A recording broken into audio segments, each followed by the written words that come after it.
Tahimik ang mga eavesdring na pili ng habang buhay na makalimot. Ngunit hindi gaya natin, Ado. Hindi ko pa rin sila mapapatawad sa anuman nangyari sa ating dalawa. Huwag ka magsasalita ng ganyan, Gaya. Akil. Kaya. Dito tayo mag-usap, Irena. Sapagkat dito ay hindi maririnig ni Emre ang kahit na anumang bulong at panaghoy ng mga iftre. Tama nga ang aming nabalitaan. Namaya pa ka na nga. Hara. Bakit kaya hindi na lang kunin ni Emre ang mga buhay ng mga kanyang nilikha? Nang sa ganun, labis na siyang matuwa. Huwag kang lapastangan sa lumikha sa ating lahat, Gaya. Kung hindi naman pala tayo naririnig dito ni Emre, ano pang iyong kinakatakot, Akil? At may katotohanan ng tinura ng iyong anak. Ngunit kailangan ko ng makausap ang aking kapatid nang sa ganun ay makaalis na kami dito sa Devas. Ada, tatakas ka? Sa pool sa kanyang pagdating dito ay yan agad ang kanya nasa isip. Azulan, ikinagagalak ko na muli tayo nagkita.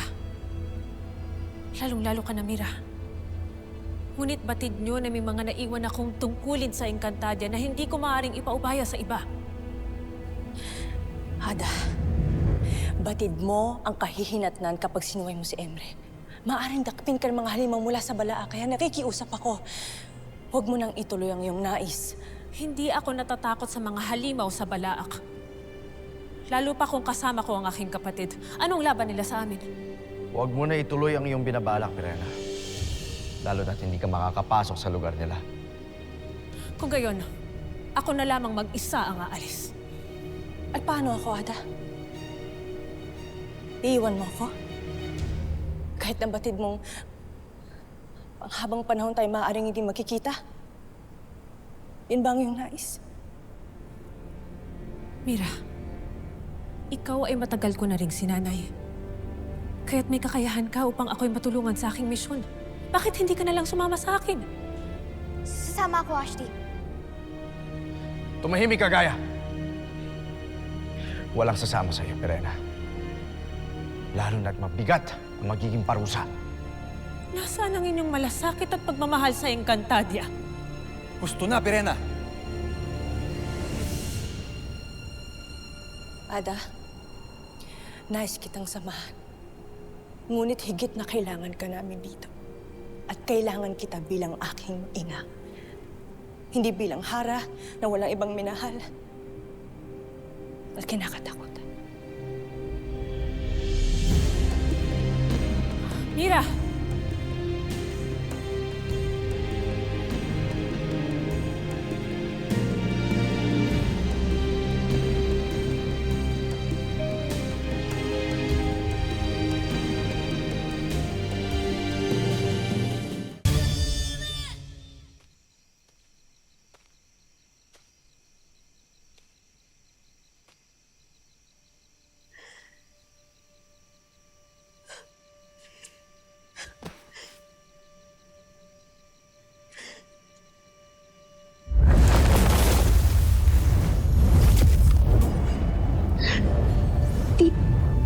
Tita Pirena. Masayaw ako sa wakas. Nakilala na kita. Kinagagalak ko rin na sa wakas ay natagpuan na kita.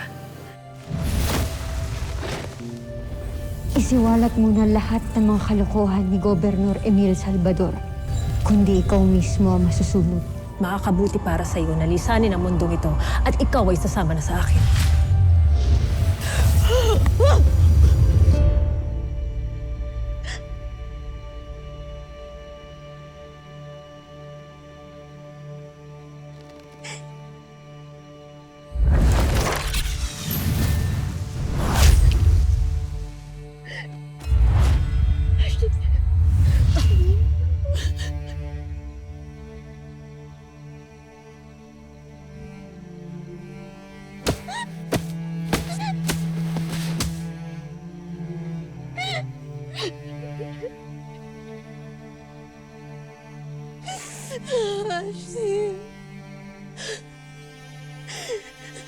Patawarin mo ako. Sorry kasi tinawag mo ako na isang tagapagligtas. Pero ikaw,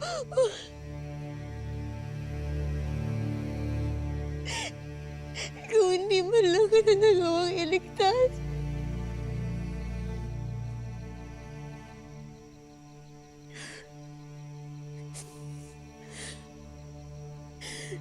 Ipangako ko sa'yo.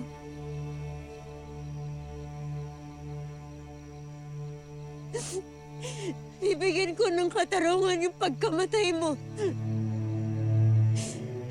Tatalunin ko si Mitena.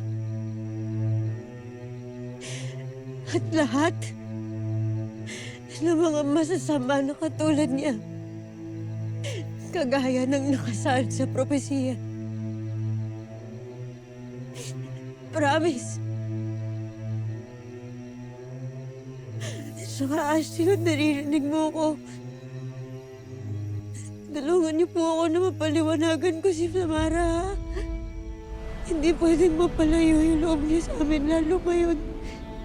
Hindi pwedeng nakikipaglaban siya mag-isa para sa buong Encantadia. Ang Hattori ay isang makapangyarihang kaharian. Ang Hattori ay hindi dapat kinakanti ng kahit na sino. Sino mang manakit sa kanyang pinuno o nasasakupan ay nararapat na makatikim ng ating nag-uumapoy na tapang at husay sa digmaan.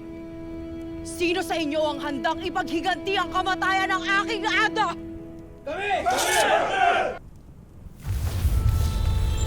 Sa tulong ng brilyante ng apoy na ipinamana sa akin ng aking ada, susugod tayo sa Lireo!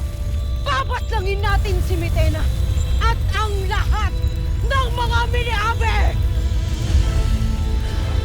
Atay de Hattoria! Atay de Hattoria! Atay de Hattoria! Atay de Hattoria!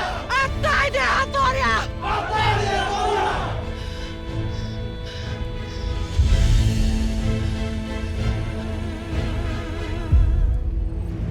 Batis ng katotohanan, paano po ba namin matatalo si Mitena?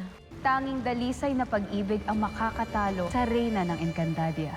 Mas mahalagang magkaroon ako ng panlaban kay Tera upang hindi magkatotoo ang propesiya. Naisip ko na ang aking susunod na gagawin. Kaya kita sinundan dito ay para sabihin sa'yo na hindi na kita iiwan. Isa ka rin palang duwag, Ashley. At sinong nagsabi sa'yo na nagbago ang aking pasya? Kaya't pakisabi na lamang sa aking asawa at anak na patawad.